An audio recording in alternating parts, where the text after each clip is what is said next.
Hey, how's it going, everybody? This is Joey Galvez, one half of your host of Explain Yourself, and I want to let you guys know about a really cool book from our friend of the show, Eli Shockey. This one is called The Greylock, and it's a story where magic is a commodity. Potions are sold at corner stores.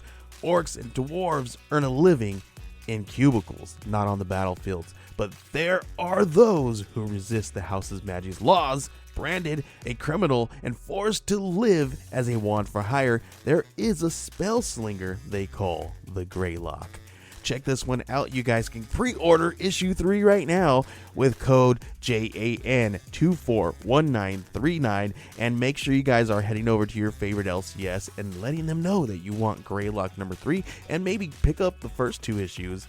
You could do that at the Scout web store. So make sure you guys are grabbing the Greylock number 3, JAN241939 at previewsworld.com. Okay, everybody. I have something really cool to tell you about. If you haven't heard yet about Anchor, it's the easiest way to make a podcast. Let me explain here. It's free.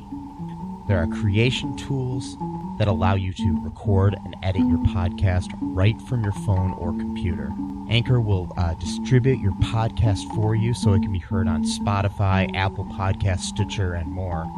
You can make money from your podcast with no minimum listenership. It's everything you need to make a podcast in one single place.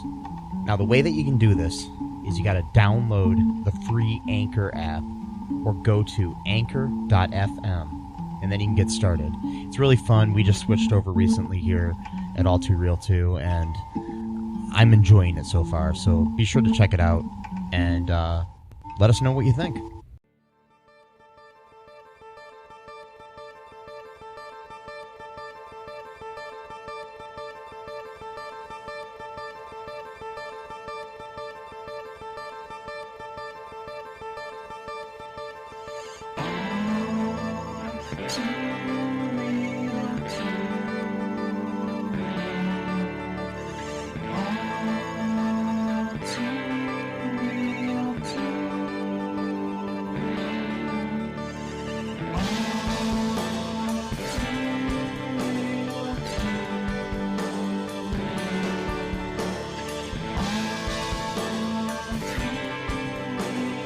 Okay, everybody, welcome to the latest episode of All Too Real 2. My name is Michael E. Cullen II, and with me, rocking it and rolling it into the 80s is... Matthew,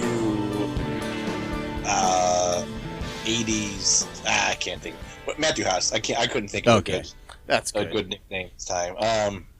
I'm just going to call you, Matthew.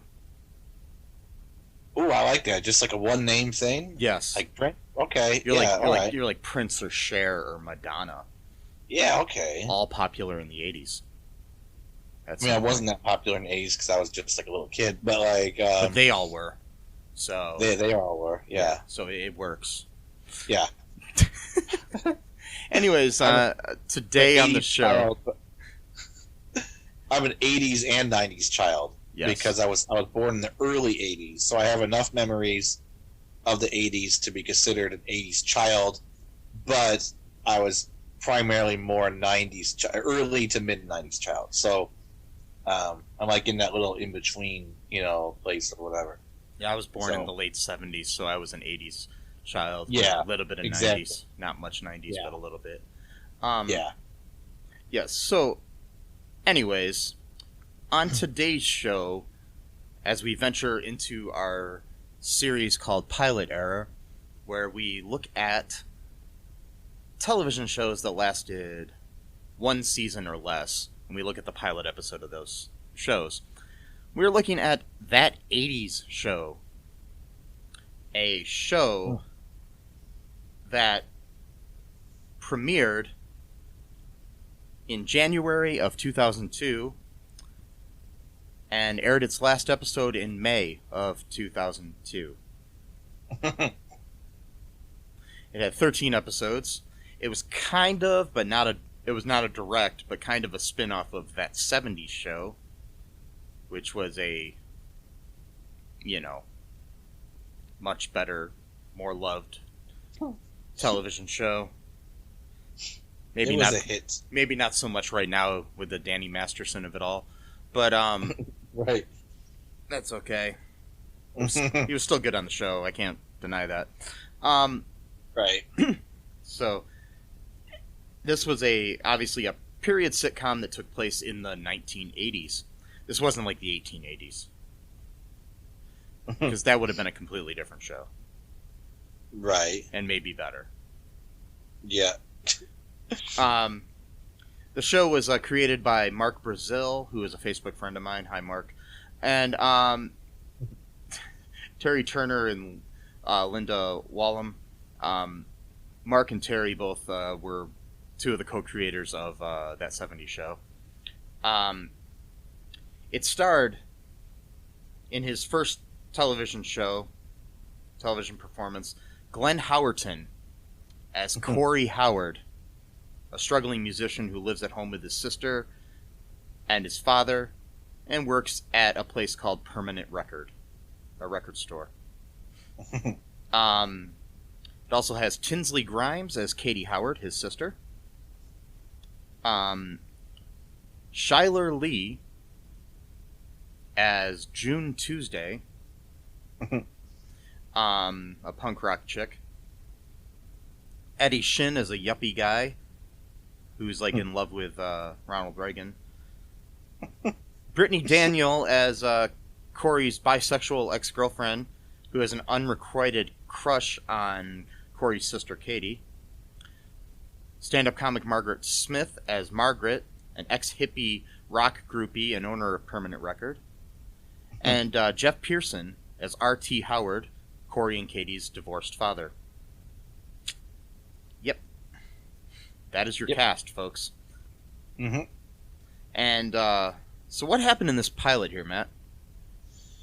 Well, gotta clear my throat because I got a lot to say. What happened is the show really, really, really wants you to understand that it takes place in the 80s. Like, it's very, like, paramount that, like, it's in the 80s. Like, get it? Like, at a dance club, two Wall Street guys are like, oh, is my nose bleeding? Because get it? Cocaine, 80s, Wall Street. A guy's on his mobile phone, like, I'm at a phone. It's not a payphone. And he, like, shakes his ice. Like, you hear the ice? It's like, get it? Sorry, one of your Facebook friends is like the create. Yeah. I don't mean to be too harsh. But anyway, it starts off like, Glenn Howerton's character, Corey, is like at the dance club, and he ends up finding like his ex-girlfriend there, and he doesn't even realize that they've actually broken up all the way or whatever. And she's like no, it was a real breakup and stuff like that. Sorry if there was like any miscommunication or whatever. And he's just kind of like pretending to not believe her or whatever. And he goes home. His dad is like kind of like a jokey kind of character. I don't really know how to really pinpoint his very male chauvinist, misogynistic sort of typical dad of the 80s sort of thing. Yeah, he's just kind of got that thing. And plus two, he's like, he dotes on his daughter as being like the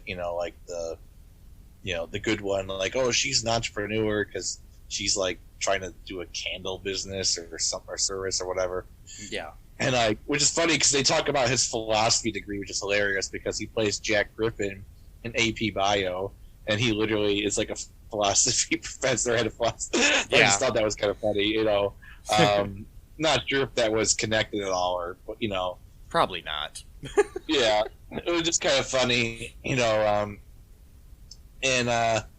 he works at the record store, and like the owner is just like, I don't even really know, like, she's like a blank slate character. I mean, she doesn't really have like any emotions at all. Like, she's just kind of like, yeah, I used to hook up with this rock star, like type of thing. Like, in really good.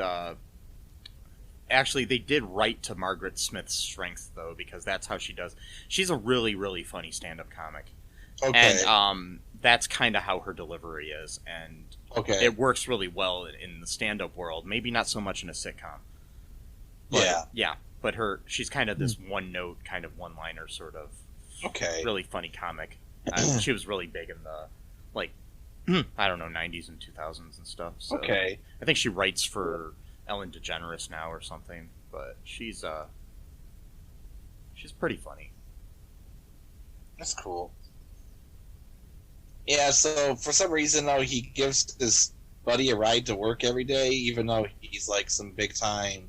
Which I didn't really understand that aspect of it. It's like he's like some, like, I don't know, corporate dude or whatever, and yet he can't afford his own car for some reason or something, and needs like his philosophy major best friend or works at a record store to take him to work at whatever. Well, it should And be like- that. It's probably that he wants to be a big, time yuppie, but he's not really a yuppie. Oh, I see. Yeah. Yeah.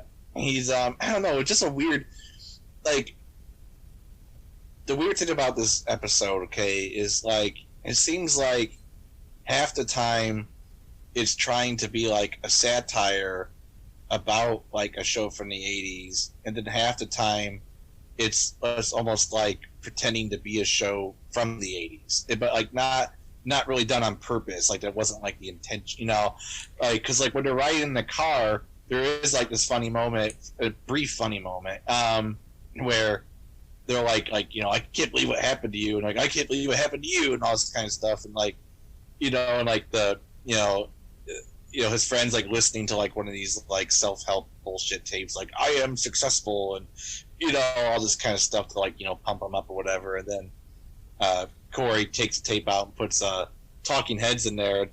The guy's like the lyrics basically saying like, how did I get here? This is not my beautiful wife or whatever. And then like Corey's like, I deserve a big house, like kind of making fun of it, I deserve a beautiful wife, so it's like, it's kind of funny, he's razzing him a little bit, and all of a sudden it gets into like just such a cheesy, like, oh, okay, so that brief moment was taken away now with, this thing, and I don't know, man, just, not a lot really happened in this episode, really. So basically, then, Corey gets to work. He goes there, and while he's there, he is upset because, he just got broken up with.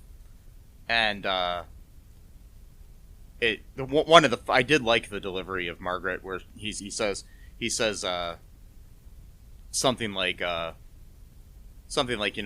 got broken up with I got dumped by my girlfriend for a woman.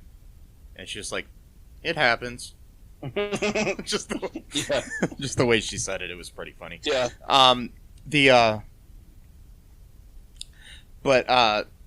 So while he's there, he ends up meeting June Tuesday, played by Shyler Lee,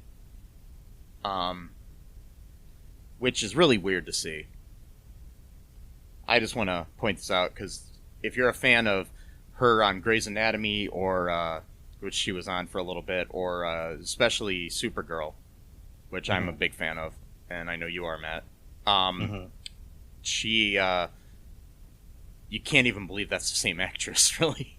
I can't, no. No, kind of shows her strengths, that she's versatile as an actress.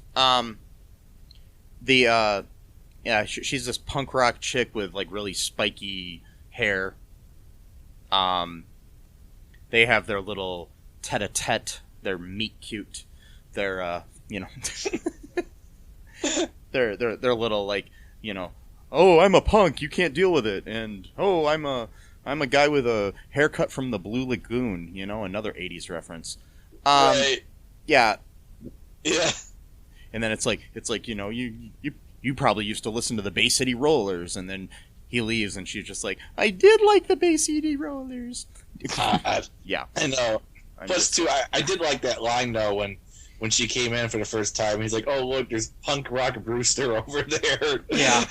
I thought that was good. I like that line. Yeah. I thought it was Rooster. You said Brewster? You know, I said Brewster, like Punky Brewster. Yeah, I thought it was. I thought he said Rooster, Oh, okay. but I'm not sure because I just assumed because that show was from the 80s. I don't yeah, know. it could be. It could be that he was going. Either one of them is kind of funny. Yeah. Yeah, but I like Punk Rock Brewster better than Rooster. That's a good band name right there, Punk Rock Rooster. Yeah. Actually, Punky and the Brewsters. No, I'm joking.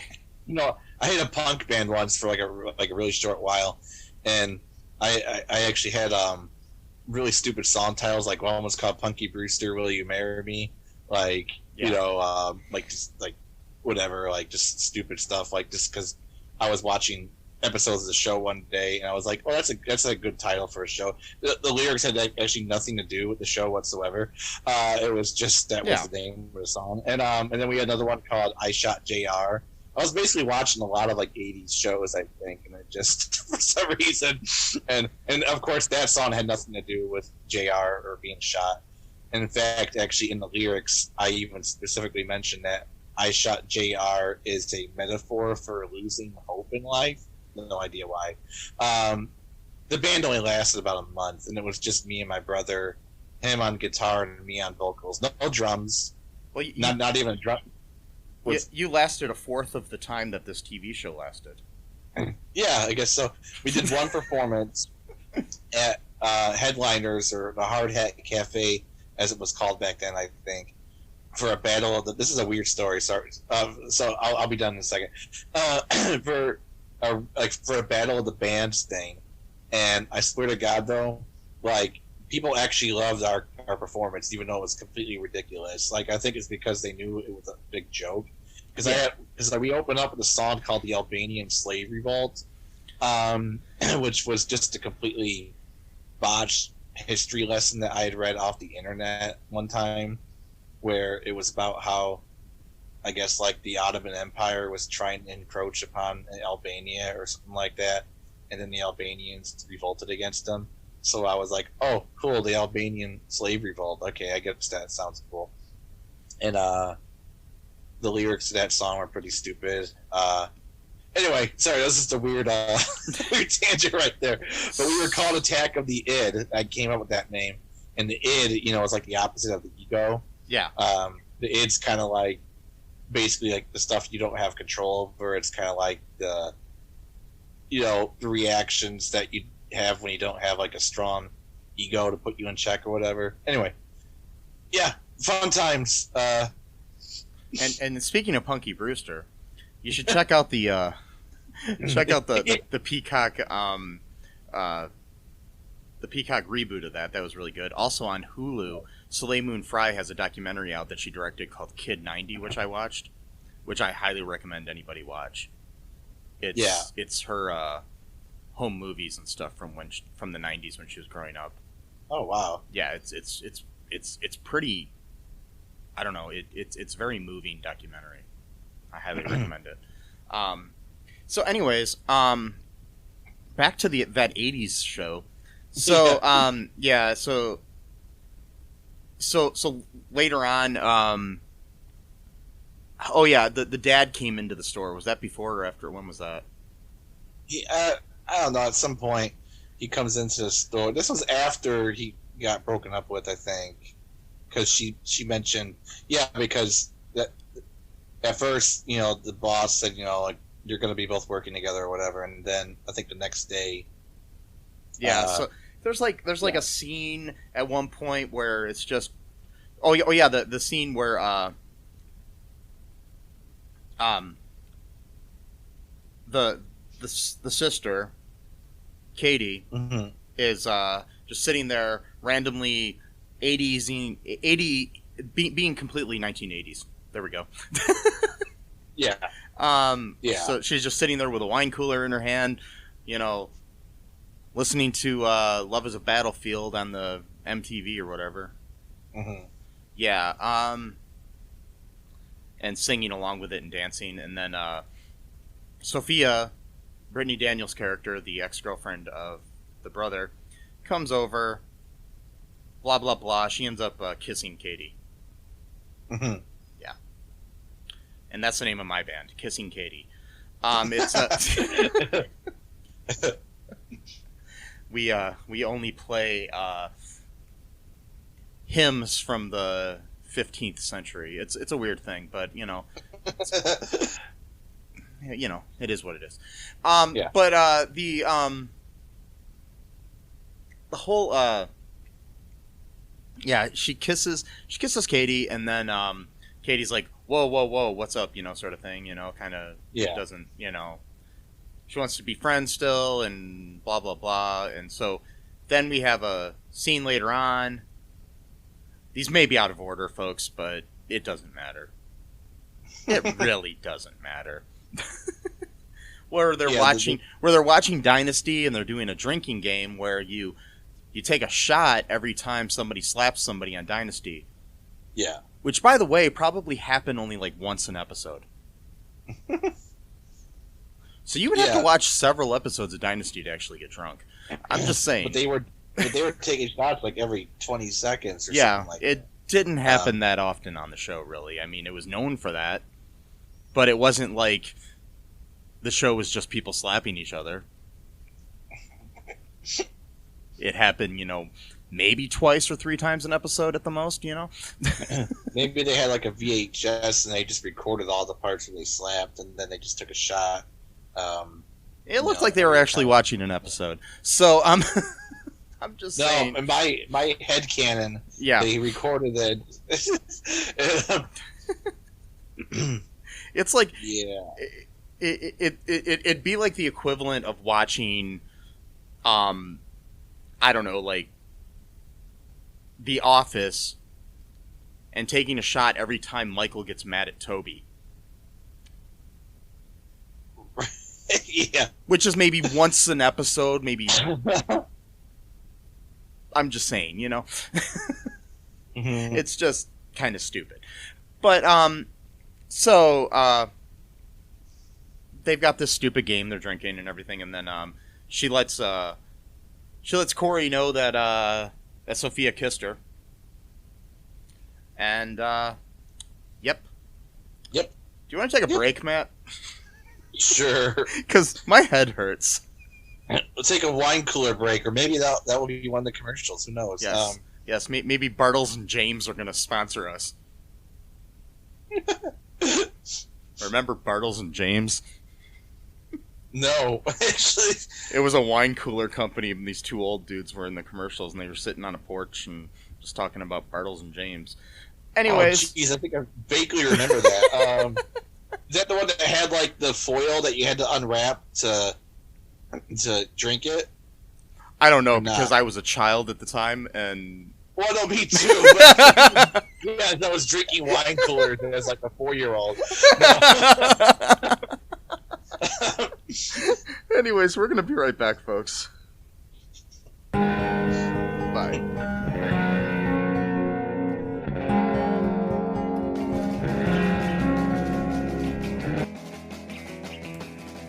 What is Gen X?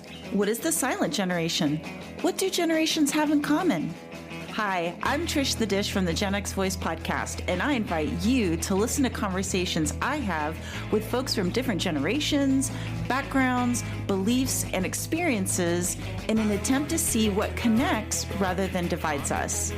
Even though Gen X has been called slackers, Karens, or not mentioned at all in some cases, we are the bridge generation, so I feel compelled to do my part to destroy ageism by bringing all these voices together.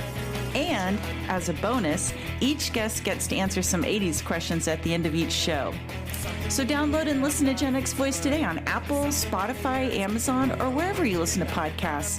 And let's see how much we have in common after all.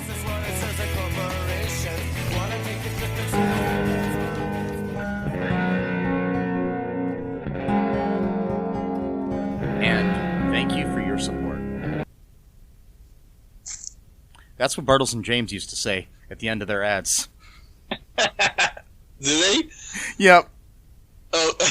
That's all. Wow. That's all, folks. Okay, anyways, we're back. I had to look that up on break. So this show, Mm-hmm. We've learned that love is a battlefield, Yes. and that you know, that is not my beautiful house. That is not my beautiful wife. Yeah. Yep. We've learned a lot so far, haven't we? About the 80s. Yes. It takes place in the 80s. Do you understand that? Yes. By the way, it takes place in the 80s. It's in Yeah. it's in the title. It is. Yes. In So the title. next in this episode, after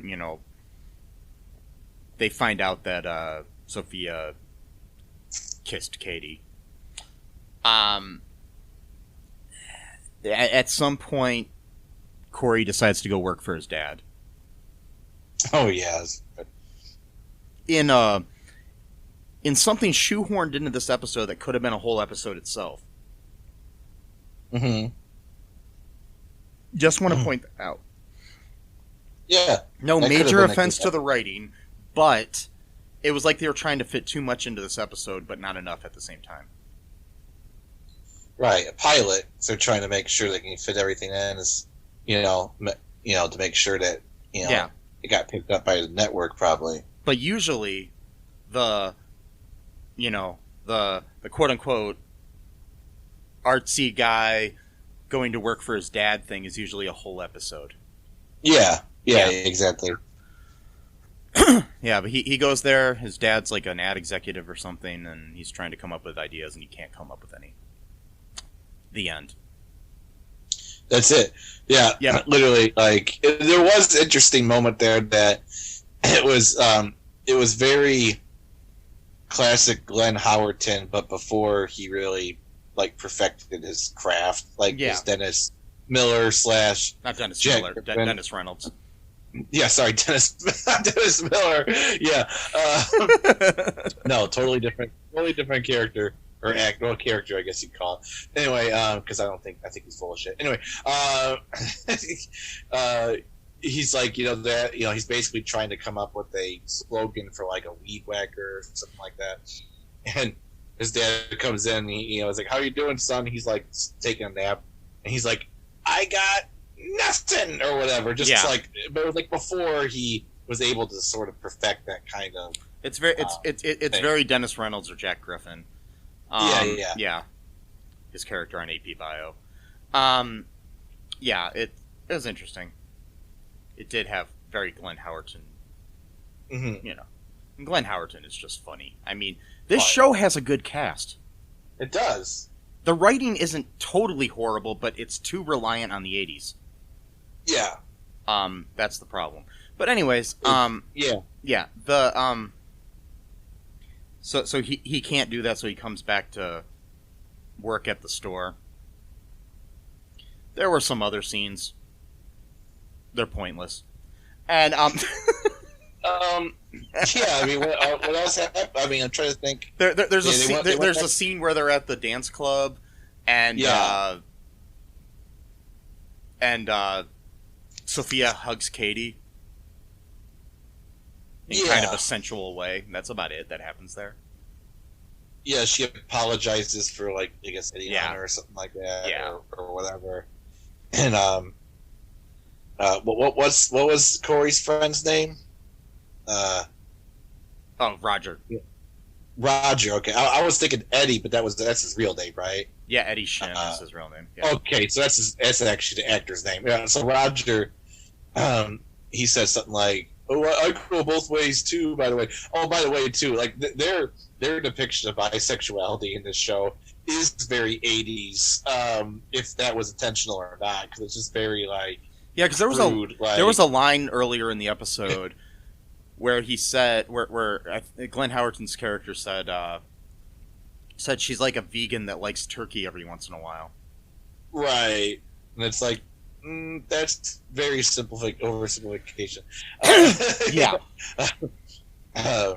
Because Mm-hmm. very interesting. I don't want to go on too much of a tangent here, but there's very interesting debate right now between people who use the phrase pansexuality and bisexuality, and a lot of the people who use the word pansexuality, they believe that bisexual doesn't cover enough ground, I guess, but a lot of people from like the early 90s who are bisexual basically say, well, pretty much bisexuality at that time pretty much means the same thing what you call pansexuality. So it's kind of like a wash. Like you use your term, we use our term, pretty much means the same thing. So it's interesting to kind of see, like, it's a weird tangent, I know.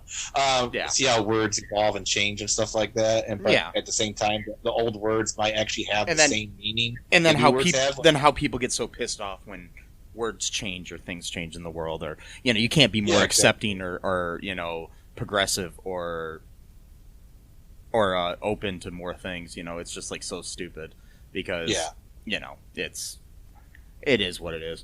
The world sucks.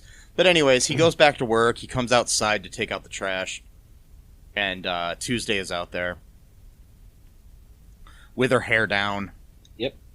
And they have their little. He says, "Get off the owner's Harley," because she's sitting up against a Harley. Right. And she's got her hair down. And he's basically trying to imply that, you got to admit that you took your hair down because of something I said. Right. Because women never think for themselves, by the way. Anyways, well, that's very 80s. Yeah. And plus, too, that could have been an arc that went at least, 6 or 10 episodes, not just one episode of, like, you know what I mean? Like, well, I did. I mean, I don't remember most of it, but I did watch every episode of the show when it was on. Yeah. Okay. Well, sadly. right. Yeah, I know. It, just because it was like, there was, this was before I had, like, there was no Netflix and shit, so right, it was like,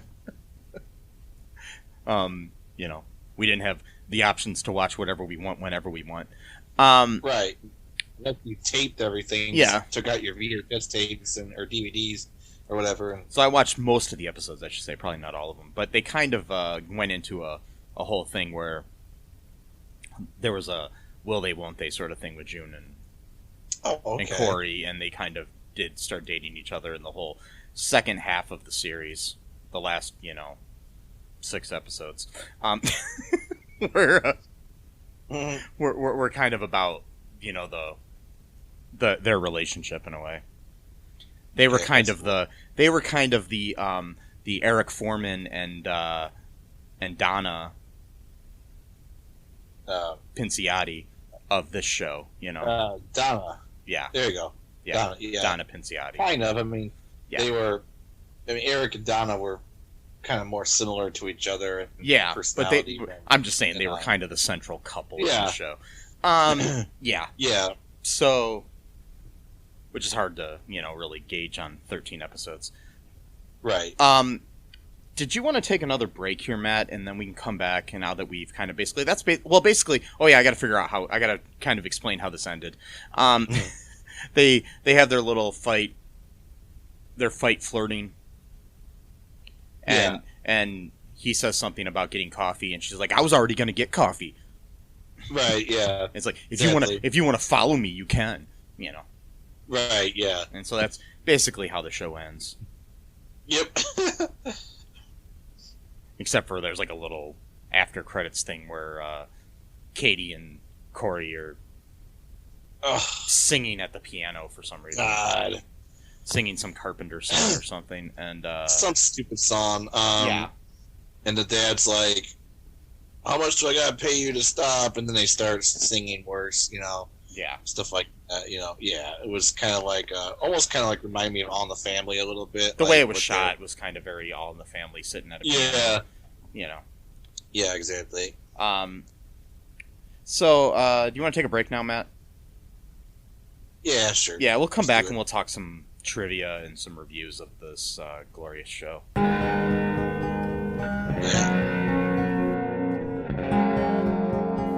It's the Ninja from the Ask the Angry Ninja Show saying, come listen to the show. We got the Ninja Wife to give you movie reviews. We got the Conscript to give you the Ninja News. And we got the Battle to talk about your sports. And as always, it is the Ask the Angry Ninja Show. So ask me a question, and we'll give you the ninja knowledge you need for your ninja life. Search for us anywhere you get your podcast from. Just search for the Ask the Angry Ninja Show and enjoy the show. And we are back. Those were some great ads. I agree. I don't know what they were for. Yeah, but I guess they were good. Yeah. Hopefully. And thank you for your support, Yeah. as Bartles and James would say.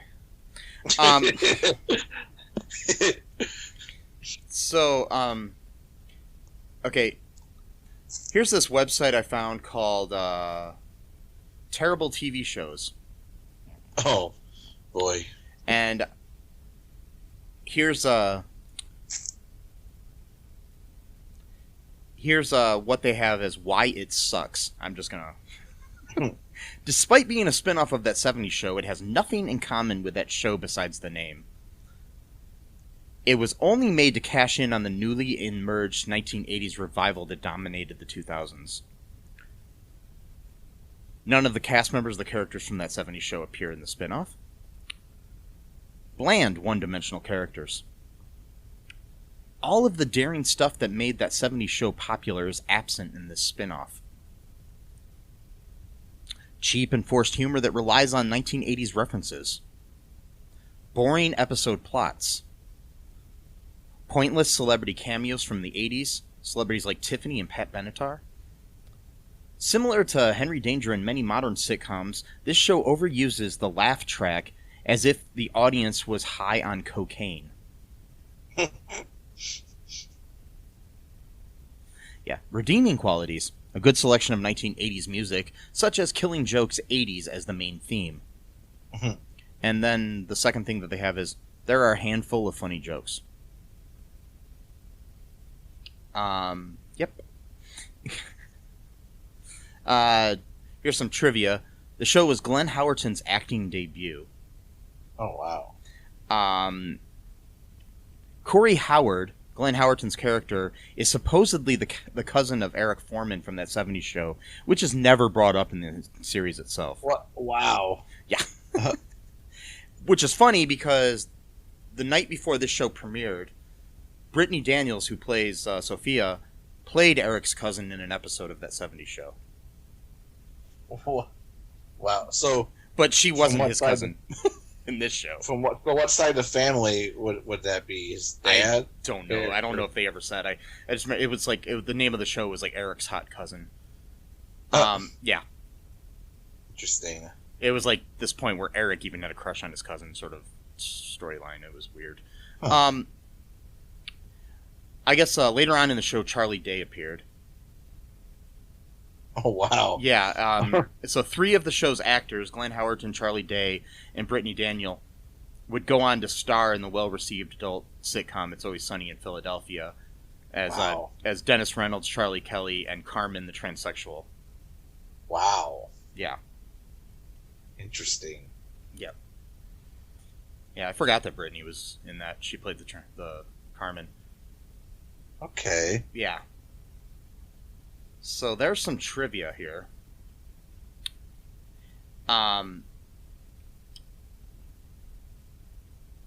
Here's some user reviews from the Internet Movie Database. Here's one called How Bad Can TV Get? This was from HN93, written on the 18th of March 2002. What a poor effort. That 80s show aired in New Zealand tonight, and it was a new high in low for TV. Seriously, unfunny, lame characters, and poor cash-in on the success of that 70s show. Anyone who derives enjoyment out of this probably can't remember yesterday, let alone the 1980s. Good one, Fox. Cancel Married with Children and Futurama and put this on? quality program. Nah, who needs that? Wait, when did they cancel Married with Children? It went off the air shortly before that, and honestly, oh wow, Married with Children ended on its own terms. It was never canceled. Okay, So that's but they did cancel Futurama, and then it was brought back later on on Comedy Central. Right, yeah.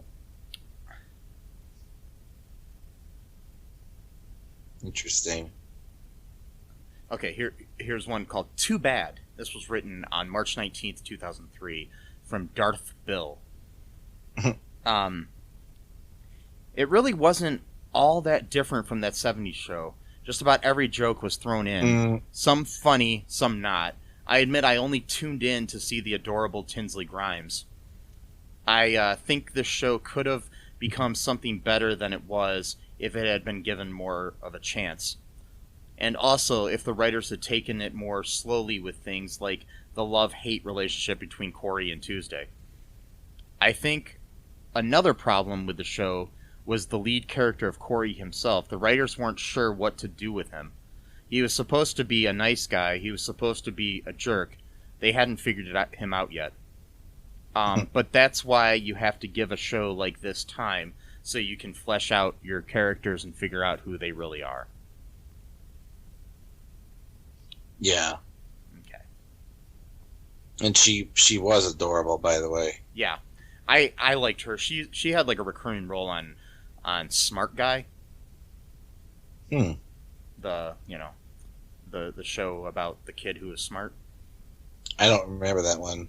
It was a show. It starred T.J. Mowry, the brother of Tia and Tamara, and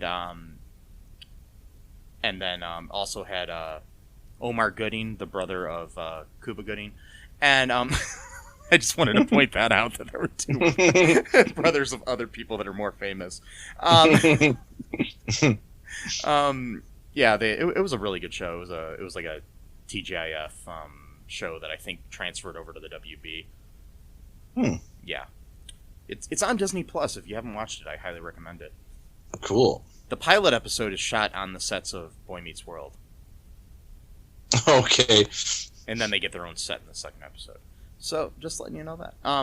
Okay. So, but no, she had like a small role on that from time to time, and I always thought she was cute.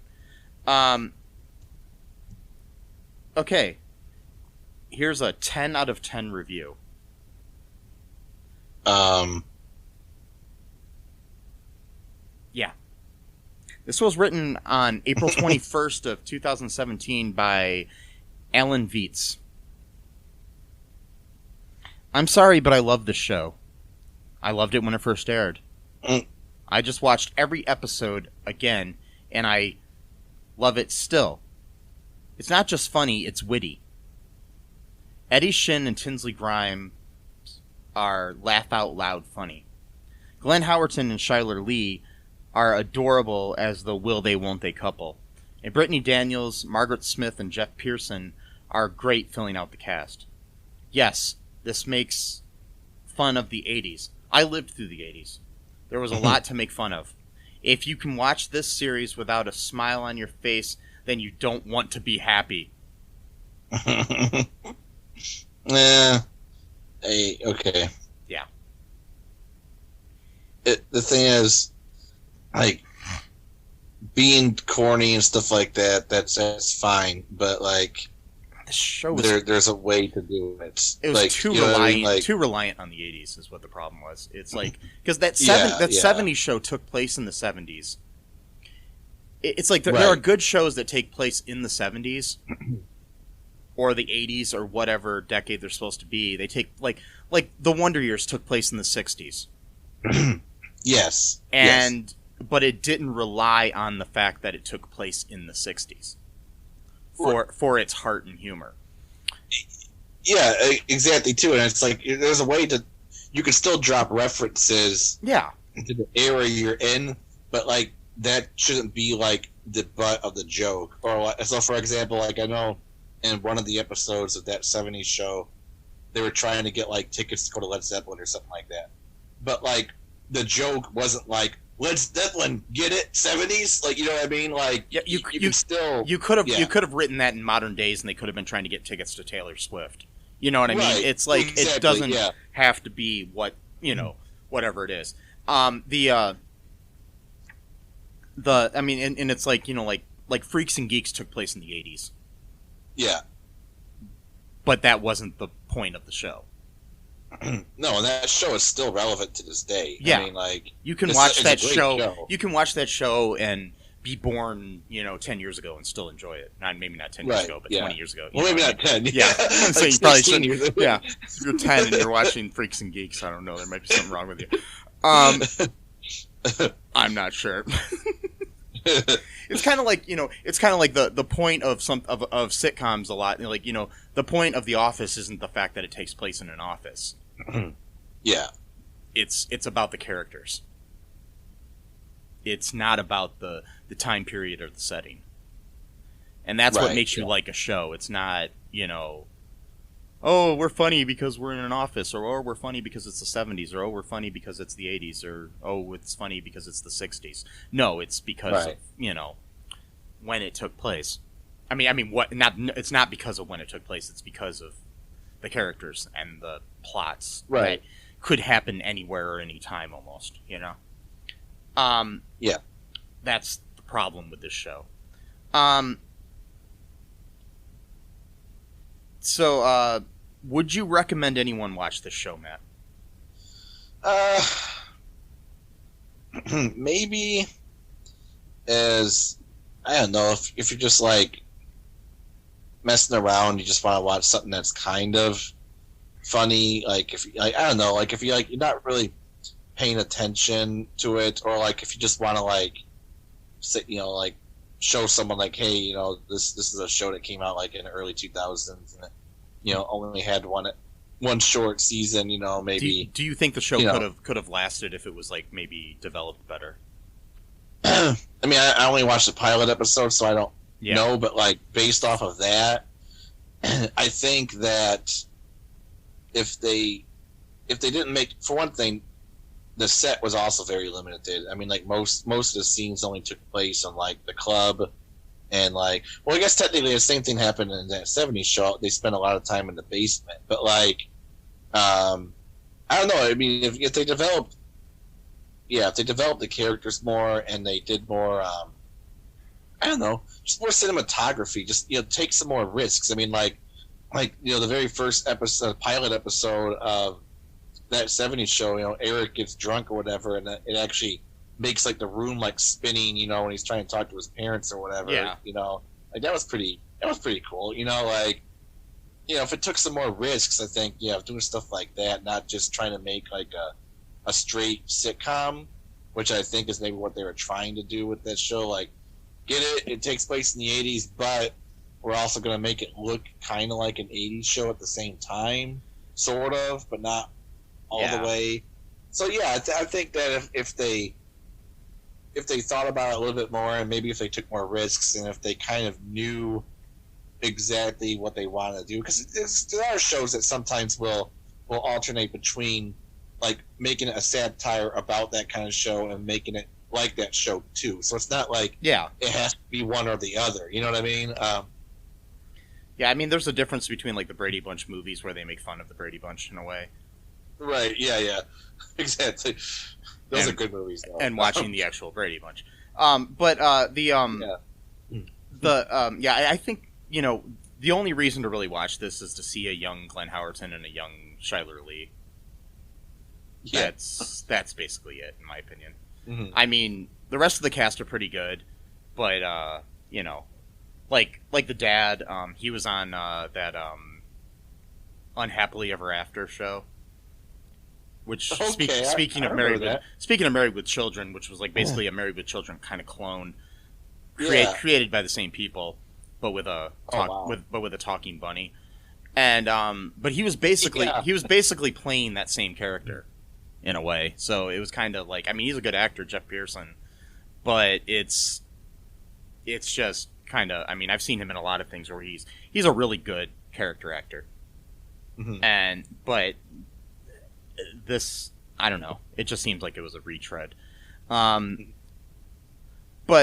yeah, like I said, young Shiler Lee, young Glenn Howerton, young Brittany Daniel. Actually, it's good. It's good to watch for that aspect. You know, the cast is good, but I wouldn't really watch much of it. I mean, it's not like a rewatchable show.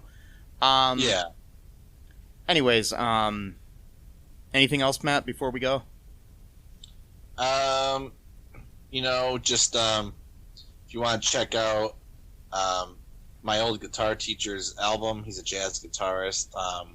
He's got a new album coming out called Low Rent Space, from the, what's it called? The Quick Quartet, I think is what the band name is called. Yeah. Jason Quick is his name. Yeah, Jason Quick, really, really good guitar, good jazz guitar. You know, if you don't like jazz guitar, you know, it's not. He's got his own style that's kind of makes it a little bit more listenable for people who maybe don't normally listen to jazz. So it's not like it's too like you got to be like part of the jazz elite to listen to this, you know, type of thing or whatever. I mean, I'm not sure if there is such a thing called a jazz elite. It's like an organization, like, you know, membership kind of thing. Like they're all reptilian people. Yeah, they're reptilian jazz. Yeah. So, hey, it's true. We said it on the internet, so it's true now. We don't need evidence. We don't need evidence or proof. No. Nope. It's in the Bible. Anyways, so yeah, check that out. Check out Matt's music. Be sure to like our Facebook page, follow our Facebook group. Go to all2real2.com. That'll just take you to our Facebook page if you want to go there right now. Do us a big favor. Here's something I haven't asked for in a while. Go on iTunes and give us a review. I don't even care if it's a bad one. Yeah. Just give us a review. Because the more reviews you get, the more chances people will listen to the show. It helps with the metrics and all that shit I don't understand. All that algorithm crap. Yeah. Algorithm. Ooh. Get it? Because Al Gore claims he invented the internet, which we all know he did not, because he's a liberal. That explains it all. Yep. Mm-hmm. I'm Alex Jones, and you know, the frogs are becoming gay. And anyway, so gay, and I subsist on a diet off of beer and chicken wings, buffalo wings, why my voice is completely shot. Yep. New World Order. Globalism. Yep. Mm-hmm. Keep America great. Anyways, so be sure to, you know, check that out. Like our pages, like our show, follow us. You know, just whatever you can do, share the show. I want to get us more listeners, and I think we can. Me too. So if because people ask how they can support the show, and that's basically how you can. And if you do support the show, like Bartles and James, you know what I'll say? Thanks for your support. Until next time. Bye-bye. Thanks for listening to All Too Real 2 podcast, a Cullen Park production. Produced and edited by Michael E. Cullen II. Music by Matthew Hawes. Subscribe and share the show. Visit us at cullenpark.com.